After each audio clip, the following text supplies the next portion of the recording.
समस्त मोर गुरुजी गुरुमा को सर्वप्रथम मोर कोटि कोटि प्रणाम रहिबो। तापर उपस्थित मोर समस्त मोर गुरुमा को कोटि कोटि प्रणाम रहिबो।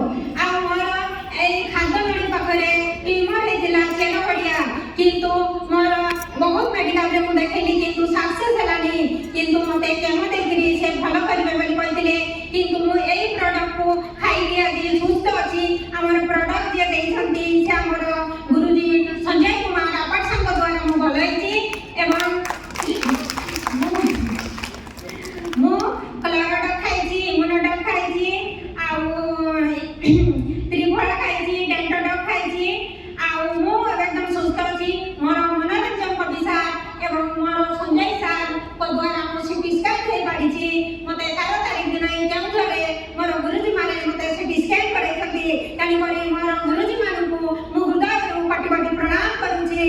मु आज प्रथम थर स्टेज उठिछि मते अचन खडुछि एतिकी कहि रहउछि।